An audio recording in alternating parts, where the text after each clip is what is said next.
আমাদের ভালো লাগাতে সকলকে অনেক অনেক অনেক স্বাগত জানিয়ে আমার আজকের গল্প আরম্ভ করছি।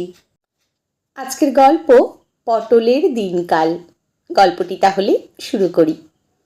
সেদিন টিফিনের পর থেকেই গাটা কেমন ম্যাচ ম্যাচ করছিল প্রতুলবাবুর।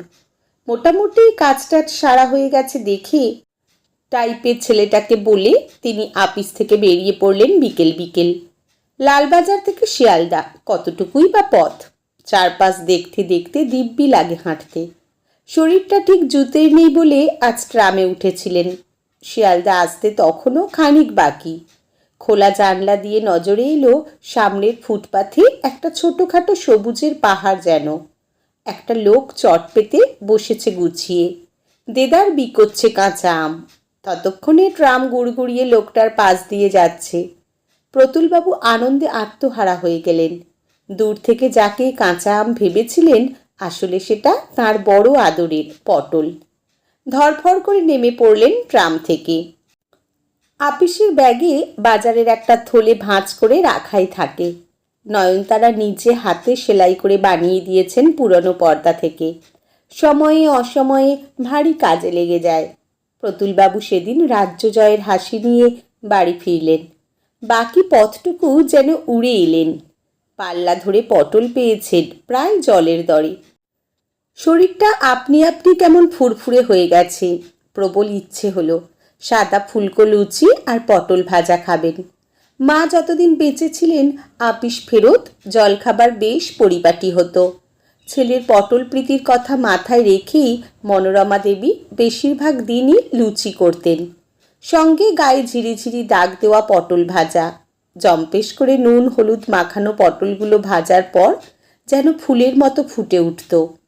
ইদানিং মাঝে মধ্যে নয়নতারা পটল ভাজেন, কিন্তু ওই যেমন তেমন করে গায়ে দাগ দিয়ে। নুন হলুদের স্বাদ তেমন ঢোকে না, কেমন ভ্যাদ ভ্যাদে খেতে হয়। মনোরমা দেবী নবদ্বীপের বৈষ্ণব বাড়ির মেয়ে। নিরামিষ রান্নার হাত ছিল চমৎকার। ছোটবেলায় মাটির উনুনে ঢিমে আঁচে পোড়ানো পাকা পটল খেয়েছেন তেল নুন লঙ্কা দিয়ে মেখে। কলকাতার ভাড়া বাড়িতে কয়লার তোলা উনুনে অমন করে পটল পুড়িয়ে ছেলেকে খেতে দিয়েছেন। প্রতুলবাবু খেয়েছেন সোনা মুখ করে। তাদের এই বুদ্ধ ওস্তাগর লেনের মস্ত দোতলা ভাড়া বাড়িতে অনেক পরিবার থাকে, বেশিরভাগ 2-3 পুরুষের বাসিন্দা। জল কল নিয়ে ঝামেলা নিত্য, তবু সবাই কি এক অমোঘ টানে গা ঘেঁষাঘুষি করে রয়ে গেছে বছরের পর বছর। পূবের দেশের ভিটেহারা কিছু পরিবার ছিল। সরকারি হাসপাতালের ডাক্তারবাবু, উকিল, ব্যাংকের কেরানি, মাস্টারমশাই, ছোট ব্যবসায়ী, দোকানদার সবাই মিলেমিশে রয়েছে। অনেকের ভালো রোজগার, কেউ টেনে টুনে সংসার চালায়। তরকারির বাটি এ ঘর থেকে হামেশাই ও ঘরে যায়। এ ঘরের জ্যাঠা অক্লেশে একতলার পল্টুর কান ধরে টানতে টানতে উঠোনে দাঁড় করান। সে নাকি গোলদিঘির বেঞ্চিতে বসে লুকিয়ে বিড়ি টানছিল। মনোরমা দেবী বিয়ের পর এ বাড়িতে এসে প্রথম দিকে একটু জড়সড় হয়ে থাকলেও কিছুদিনের মধ্যেই সমবয়সীদের সাথে বন্ধুত্ব করে ফেললেন। কর্তা স্কুলের মাস্টার মশাই, ঘরে অঙ্ক বুঝতে আসা ছেলেদের ভিড় লেগেই থাকত। রতন আর তার বোন রমলা প্রায়ই আসত। তাদের মায়ের সঙ্গে সই পাতিয়ে ফেললেন মনোরমা দেবী। কত রকমের বাঙাল দেশের রান্না যে শিখলেন তার কাছ থেকে ইয়ত্তা নেই। সামান্য আনাজের খোসা বেটে যে এমন লোভনীয় পদ হতে পারে তার ধারণাই ছিল না। হরেক রকম মাছ রান্না তো আছেই, অঢেল মাছ মাংস বাজারের মতো অবস্থা ছিল না। সপ্তাহের বেশিরভাগ দিন নিরামিষ হতো, মাছ ছিল মাপা। প্রতুলবাবু ছোট থেকেই পরিপাটি করেই তরকারি খেতে শিখলেন। সারা গরমকাল হরেক রকমের পটল রান্না, কচি পটল ভাতে ভাজা, খোসা বাটা, পোস্ত পটল, দই পটল, নারকেল দিয়ে মাখো মাখো আলু পটল ডালনা, পটল সর্ষে, পটল বড়ির ঝোল, আরও কত কিছু। টাটকা রুই মাছ আলু পটল দিয়ে ঝোল তো আছেই। কোনোদিন ছোট চিংড়ির সাথে আলু পটল দিয়ে পেঁয়াজ রসুন কষিয়ে রান্না, তিনি আঙুল চেটে খেতেন। মনোরমা দেবী ছানার পুর দেওয়া পটলের দোরমা রাঁধতেন উৎসব পার্বণে। ভারী যত্ন করে ঘি, গরম মশলা আর বাদামের কুচি দেওয়া পেট ঠাসা পুর নিয়ে পটলের ঝোলের বিছানায় আরামে ডুবে যেত। তেলের মধ্যে চিনি ভেজে টুকটুকে লাল রঙের ঝোল করতে শিখেছিলেন রতনের মায়ের কাছে। একবার জন্মদিনে বানালেন চিংড়ির বাটার পুর দেওয়া পটলের দোলমা। বৈশাখে প্রতুলবাবুর জন্মদিন, পটলের দোলমা চাই চাই। যেবার অনেক নম্বর পেয়ে কলেজে ভর্তি হলেন, পাড়ার বন্ধুরা খেতে এলো একদিন। তখন পটল উঠেই গেছে প্রায়। তবু কর্তাকে বলে অনেক খুঁজে পেতে পুরুষ্টু পটল আনালেন। খুব যত্ন করে পাঁঠার কিমার পুর দিয়ে রান্না করলেন। ছেলেরা আমোদ করে খেলো। কর্তা যতদিন বেঁচে ছিলেন, বড়বাজারের এক মারোয়ারি দোকানের ক্ষীর পটল মিষ্টিখানা প্রতুলবাবুর জন্মদিনে বাঁধা ছিল। পায়েসের বাটির পাশে আলাদা রেকাবিতে দুটি পান্না সবুজ পটল মিষ্টি শোভা পেত। এমনি করে দিন গড়িয়ে প্রতুলবাবু বাবার মতো বড় হয়ে সওদাগরি আপিসের ক্যাশিয়ারের চাকরিতে ঢুকলেন। কর্তা চোখ বুঝলে মনোরমা দেবী বাজারের ব্যাগ শপে দিলেন ছেলের হাতে। পটলের প্রতি অমোঘ আকর্ষণ রয়েই গেল। বৈঠকখানা বাজারে যতদিন পটলের দেখা মিলত, ততদিন তিনি নিয়ম করে আনতেন। মা ছেলের সংসার দিব্যি চলছিল। মনোরমা দেবী জেদ ধরে বসলেন, বৌমা না দেখে তিনি স্বর্গে যাবেন না। প্রতুলবাবু তেমন একটা উৎসাহী ছিলেন না। বয়স ততদিনে 30-এর কোঠা পার করেছে। মাথার চুল পাতলা হতে শুরু করেছে। মা ছেলে মিলে দিব্যি ছিলেন। নতুন এক মানুষ কেমন হবে সেই নিয়ে চিন্তায় পড়লেন। যাই হোক, নয়নতারাকে পছন্দ হলো। মা ছেলে মিলে একদিন পাত্রী দেখে এলেন চন্দননগর গিয়ে। মেয়েরও বয়স হয়েছে, একটু স্বাস্থ্যবতী, মাথায় অঢেল চুল। মনোরমা দেবী পরদিন সকালে পড়শিদের মিষ্টি খাইয়ে হাসতে হাসতে গল্প করলেন। ও বাড়িতে নাকি বড্ড আপ্যায়ন করেছে। মেয়ের আপন পিসিমা অনেক কিছু রেঁধে খাইয়েছেন। তার মধ্যে ছিল মাংসের কিমার পুর দেওয়া পটলের দোলমা। প্রতুলবাবু আঙুল চেটে খেয়েছেন। এমনকি মনোরমা দেবীকে যে নিরামিষ দোলমা দেওয়া হয়েছিল সেটাও চেখে দেখেছেন। এর ওপরে চন্দননগরের কোন হরিময়রার দোকানের বিখ্যাত ক্ষীর পটল খেয়ে তিনি মুগ্ধ। অমন ঠাসা ক্ষীর আর হালকা গোলাপ জলের সুবাস নাকি কলকাতার দোকানকে হার মানিয়ে দেবে। নয়নতারার সঙ্গে ভালো দিন দেখে প্রতুলবাবুর বিয়ে হয়ে গেল। পাড়া পড়শি পাত পেরে নেমন্তন্ন খেলো। পাড়ার ছেলে ছোকরার দল নাকে আড়ালে পটল কুমার নামে ডাকতে লাগলো। এদিকে কিঞ্চিত গোলমাল হয়েছিল। তাড়াহুড়োই জানা যায়নি, এবার টের পাওয়া গেল নয়নতারা মানুষ ভালো, কিন্তু পটল তার দু চক্ষের বিষ। তিনি আলু বড়ই ভালোবাসেন, সঙ্গে পাকা রুই কাতলা। মাছের মুড়োর কাঁটা চচ্চড়ি ভয়ানক রকমের প্রিয়।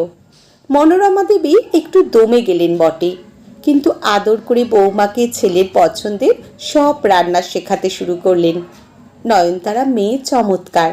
ও বাড়ির সবার সঙ্গে খুড়ি, জেঠিমা, মামি বলে ভাব করে ফেললে অল্প দিনেই। পাশের ঘরের রমলাকে নিজের ননদের মতোই আপনার করে নিলে। ঘর দুয়ার ঝকঝক তকতকে করে ফেললে। নিজে সেলাই করে নতুন পর্দা লাগালে দরজা জানলায়। গোল বাঁধল রান্নাঘরের দিকটাতে। বাপের বাড়িতে তেমন হাতা খুন্তি ধরতে হয়নি। এখানে এসে নয়নতারা যেন গায়ে জ্বর এলো। এত রকমের খুঁটিনাটি রান্না তার মোটে ভালো লাগতো না। তার ওপর পটল। একদিন মাছের টাটকা ডিমে নুন হলুদ আর মশলা মাখিয়ে সবে বড়া ভাজতে যাচ্ছেন, শাশুড়ি ছুটে এসে বললেন, ডিমের ঝুড়ো হবে, ছেলে ভারী ভালোবাসে। নিজে কুচি কুচি করে আলু পটল কেটে বৌমাকে এগিয়ে দিলেন। নয়নতারা গজগজ করতে করতে পেঁয়াজ ভেজে তাতে ডিম দিয়ে ঝুড়ো করলেন। আলু পটলের গায়ে সে ডিম পোস্ত দানার মতো লেগে রইল। প্রতুলবাবু আহা আহা করে ভাত খেয়ে আপিস গেলেন। তবে সেদিন বাড়তি ডিমের ঝাল ঝাল বড়াও হয়েছিল নয়নতারার জন্য। কালের নিয়মে মনোরমা চোখ বুঝলেন। প্রতুলবাবু আর নয়নতারার সংসার চলতে লাগলো বুদ্ধু ওস্তাগর লেনের ওই ভাড়া বাড়িতে। তাদের ছেলেপুলে হয়নি। মোটামুটি দুজনেই দুজনের দোষ গুণ মিলিয়ে মিশিয়ে মানিয়ে নিয়ে সুখেই ছিলেন। ইদানিং নয়নতারা প্রস্থে আরও খানিক বেড়েছেন। পাড়ার হারাধন ডাক্তার পরীক্ষা করে নিদান দিয়েছেন, খাবারে আলু বাদ। পাকা মাছ না খাওয়াই ভালো। মিষ্টির দিকে একেবারে তাকানো যাবে না। রক্তে চিনির মাত্রা বেশ ওপরের দিকে। নয়নতারার মনে সুখ নেই, ভারী ক্লান্তি লাগে দিবারাত্রির। সেদিন সারা দুপুর গরমে হাঁসফাঁস করেছেন। দুপুরে ভাতের পাতে বসেছেন মাত্র, নতুন কেনা উল্টো রথের ছবি দেখছিলেন। ততক্ষণে বিকেল গড়িয়ে গেছে। দক্ষিণে জানলা দিয়ে সবে ফুরফুরে হাওয়া আসতে শুরু করেছে কি করেনি। প্রতুলবাবু পটল ভর্তি মস্ত থলেখানা নামিয়ে রাখলেন বারান্দায়। হেঁকে বললেন, ভালো পটল পেলাম, খানিক লুচি ভাজো দিকিনি।